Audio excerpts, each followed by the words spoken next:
Assalamualaikum warahmatullahi wabarakatuh. Terlebih dahulu saya ingin memperkenalkan diri saya. Saya Muhammad Yassin bin Ilyas, nombor metrik 266134. Isu berkaitan Akta Rahsia Rasmi 1972.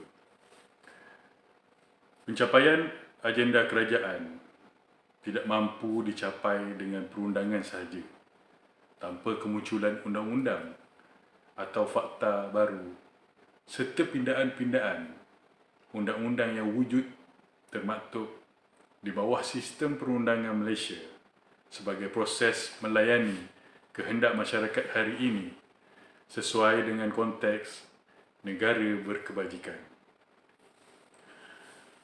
Tuan-tuan dan puan-puan, peredaran masa dari zaman dijajah Inggeris dahulu sehingga negara ini mencapai kemerdekaan telah memberi kesedaran kepada pengamal sistem perundangan dan masyarakat di negara ini. Wajar kita melihat pengekalan martabat sistem perundangan diangkat sebagai sistem yang bercirikan keadilan untuk masyarakat hari ini. Justru itu, pengamal undang-undang dari pelbagai peringkat serta sentimen perjuangan dari penjaga hak rakyat melalui NGO, menteri-menteri kabinet, wakil rakyat mendefinisikan Akta Rahsia Rasmi perlu dipelihara dan dijadikan sebagai benteng segala agenda kerajaan di dalam menyalurkan maklumat, pemeliharaan dokumen terperingkat di jabatan kerajaan, pengawalan rahsia di antara pejabat awam sehingga kepimpinan tertinggi setiap negeri di Malaysia. Gusar dengan kegiatan itipan gerakan senyap, cabang-cabang cyber, kelompok-kelompok halus bertopengkan kelompok NGO dari agenda luar negara yang boleh memesongkan serta merosakkan kepimpinan negara melalui kebocoran maklumat, agenda kerajaan serta orang awam kepada dunia luar, serta rahsia rasmi kerajaan dirobek demi kepentingan individu yang tidak bertanggungjawab. Maka Akta Rahsia Rasmi ini menjadi benteng pemeliharaan dan peraturan persuratan rahsia rasmi kerajaan di peringkat keselamatan tertinggi negara. Akta Rahsia Rasmi ini telah ditubuhkan pada tahun 1972, disyorkan sebagai suatu akta bagi memberi perlindungan terhadap apa-apa maklumat rasmi kerajaan yang boleh disifatkan sebagai rahsia kerajaan. Diklasifikasikan melalui dokumen termasuk suratan, suatu rekod keputusan dan pertimbangan jemaah menteri, termasuklah suratan, rekod keputusan serta pertimbangan jawatan kuasa di bawah jemaah menteri serta Majlis Mesyuarat Kerajaan Negeri di negara ini.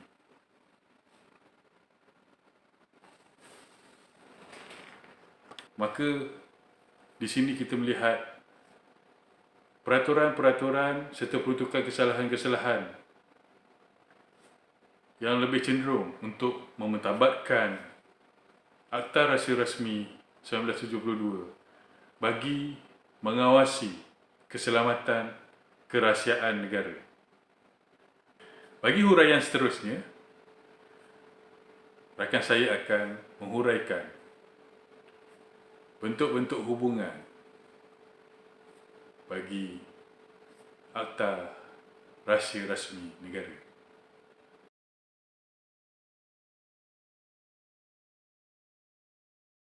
Assalamualaikum dan salam sejahtera. Nama saya Muhammad Hassan bin Amran, nombor metrik 266949. Jadi, apa yang kita nak bercakap di sini ialah perbincangan tentang isu dengan undang-undang komunikasi. Zaman ini pendakwaan di mahkamah banyak berlaku kes pendakwaan melibatkan Akta Perundangan dan Komunikasi berpunca daripada salah guna media sosial oleh segelintir manusia. Mereka tanpa segan silu memuat naik kenyataan sama ada berunsur hasutan, fitnah, ugutan dan sebagainya, kerana mereka mungkin tidak tahu adanya akta dan undang-undang berkaitan dengan kesalahan tersebut ataupun mereka tidak didedahkan dengan akta dan undang-undang kesalahan tersebut. Jadi itu sebagai pengguna hendaklah berwaspada ataupun berfikir banyak kali sebelum untuk kita memuat naik satu-satu kenyataan jika ianya melibatkan pihak lain. Okey. Jadi apa yang kita dapati melalui laporan SKMM sebanyak 3,000 dalam satu hari, sebanyak 3,000 laporan yang direkodkan oleh pengguna berkaitan salah guna media sosial di Facebook. Itu yang direkodkan. Jika sekiranya yang tidak direkodkan mungkin kepada 10,000 ataupun 20,000. Jadi di Malaysia kita mempunyai akta dan undang-undang yang telah wujud sejak 1988, iaitu Akta Komunikasi dan Multimedia 1988, Akta Jenayah Komputer 1997, Akta Hasutan 1948, Akta Fitnah 1957 dan serta kanun kesedaran. Walaupun ada akta dan undang-undang ini, tetapi penguatkuasaan di Malaysia masih agak lemah dan kurang memuaskan. Assalamualaikum warahmatullahi wabarakatuh. Tiba lagi dengan saya Muhammad Fidau bin Muhammad Fazil, nombor metrik 260720. Akan membicarakan tentang hubungan antara Undang-Undang Komunikasi dengan Akta Rahsia Rasmi. Penjawat awam merupakan golongan yang sering kali dikait dengan penguatkuasaan dan terikat dengan Undang-Undang dan Akta Rahsia Rasmi 1972. Hal ini kerana setiap seorang penjawat awam harus menandatangani surat aku janji bagi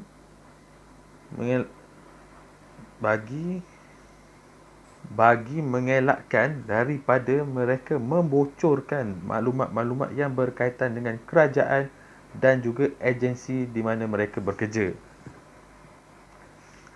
Menurut Menteri Komunikasi dan Multimedia, Datuk Saifuddin Abdullah, kerajaan bersedia dan terbuka untuk menambah baik atau meminda akta berkaitan media sosial yang sedia ada yang dilihat lemah. Jelasnya lagi, terdapat beberapa undang-undang yang bertujuan untuk memelihara keselamatan negara, menjaga hubungan baik dengan negara-negara lain, menjaga ketenteraman awam atau prinsip moral serta mengelakkan perbuatan fitnah. Apa yang bagus daripada pindaan ini adalah ianya dapat mewujudkan hukuman yang lebih berat kepada pesalah yang membocorkan rahsia-rahsia kerajaan. Hal ini kerana ia akan membuka ruang kepada musuh-musuh negara untuk menjatuhkan negara, sama ada di dalam maupun di luar negara, dan secara tak langsung ini akan menjatuhkan imej negara kita di mata dunia. Antara undang-undang yang boleh di-upgrade adalah seperti Undang-Undang Akta Rahsia Rasmi 1972, Akta Hasutan 1948, Akta Media Cetak dan Penerbitan 1984, Akta Komunikasi dan Multimedia 1998 dan Akta Hak Cipta 1987. Hal ini adalah perlu kerana di masa kini dunia tanpa sempadan, dunia di mana kita menggunakan teknologi media massa dan internet di hujung jari memudahkan untuk maklumat-maklumat seperti ini tersebar, dan ini adalah amat membimbangkan. Jadi itu, dengan penguatkuasaan undang-undang, ianya akan dapat mengekang penularan berita-berita rahsia yang bertujuan untuk menjatuhkan imej negara, terutamanya melalui medium sosial seperti Facebook, YouTube, Twitter dan bermacam-macam lagi. Oleh yang demikian, penjawat awam haruslah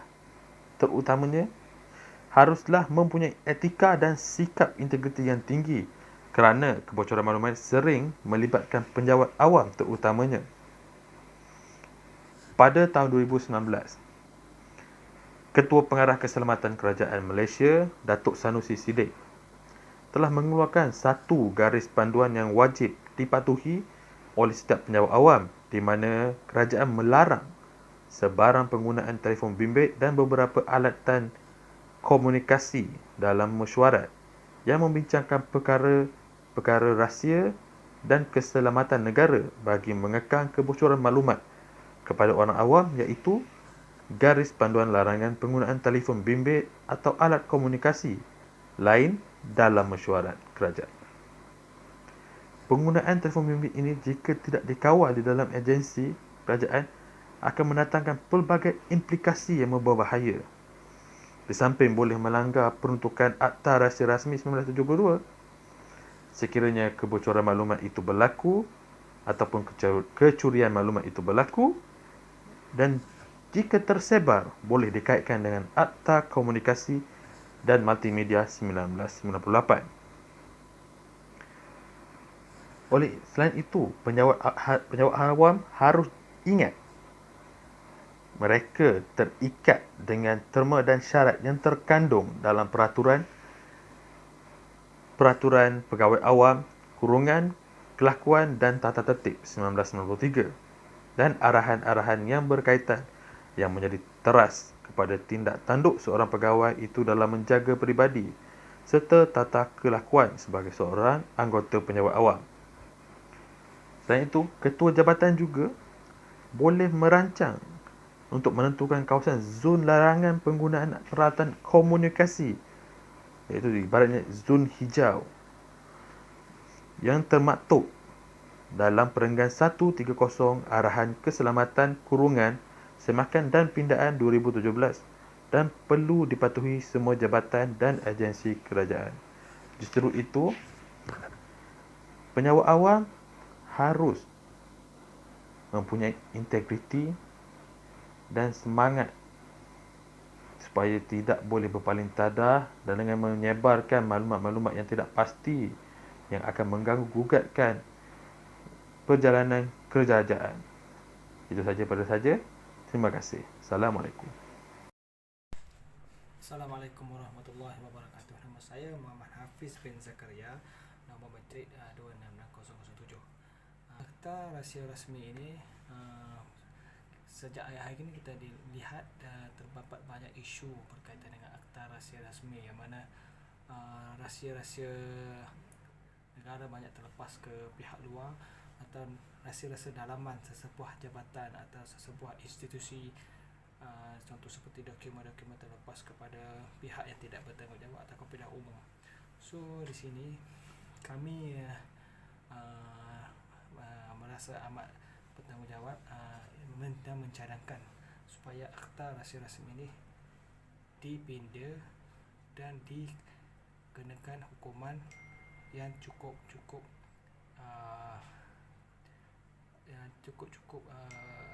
berat.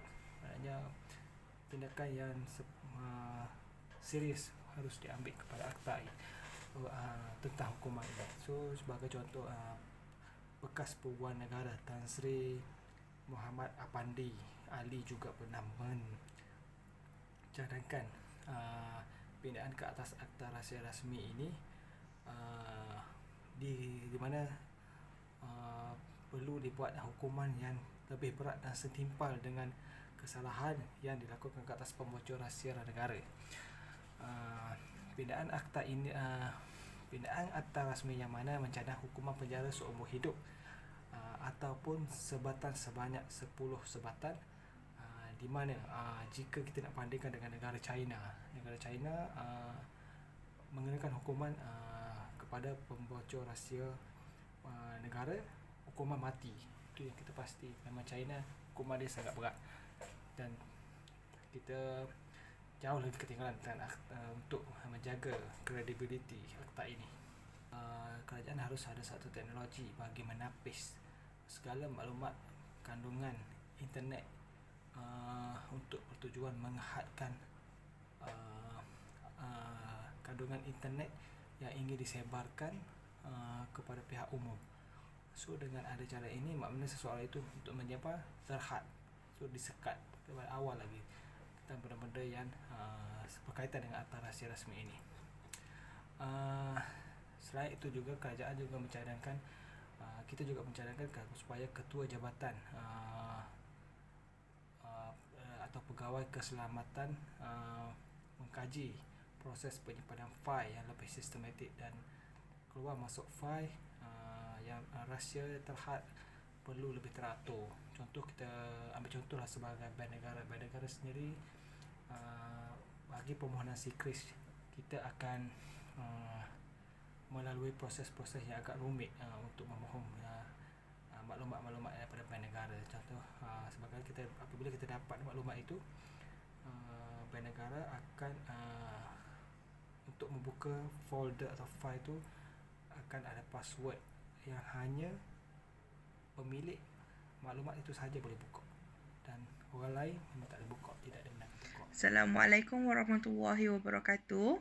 Saya Puteri Raihan binti Asy'ari, nombor matrik 260826. Okey, saya akan menerangkan berkenaan dengan kesimpulan lah bagi isu Akta Rahsia Rasmi ni. Okey. Sudah sampai masa pihak kerajaan perlu meminda Akta Rahsia Rasmi yang sedia ada ini kepada yang lebih tegas supaya pesalah yang dikaitkan dengan kesalahan ini dapat dikenakan hukuman yang berat. Hal ini kerana Akta Rahsia Rasmi hanya memperuntukkan hukuman antara 1 tahun hingga 7 tahun ke atas mana-mana individu yang didapati membocor dan menyebarkan maklumat rahsia rasmi kerajaan. Pelaksanaan pindaan ini amat penting kerana ianya sebagai salah satu langkah bagi memendung pihak tertentu daripada mengambil kesempatan memutarbelik sesuatu maklumat. Justru itu, hukuman berat juga harus dikenakan kepada mana-mana individu atau kumpulan yang didapati melindungi pesalah, juga harus dibawa ke muka pengadilan di bawah akta yang sama. Selain itu, jika perkara ini tidak dapat dibendung dari awal, dikuatiri akan mengancam keselamatan serta keamanan negara. Pihak kerajaan haruslah merancang strategi dan dasar dengan teliti untuk memastikan agar sebarang rahsia kerajaan dapat dilindungi dengan kemas. Malaysia mempunyai banyak akta dan undang-undang bagi memastikan kerahsiaan dan pelbagai aspek keselamatan dokumen terutama negara tidak bocor kepada pihak tertentu. Namun, punca utama adalah pelaksanaan dan pihak bertanggungjawab harus memastikan kerahsiaan terpelihara. Maka itu, pindaan Akta Rahsia Rasmi ini diharap bukanlah satu dokumen yang dicipta dan dirangka semata-mata. Apa yang penting ialah hasil pelaksanaan dan penguatkuasaan yang menyeluruh, bukan sahaja di peringkat kerajaan, bahkan juga kepada seluruh rakyat di negara kita. Sekian, terima kasih.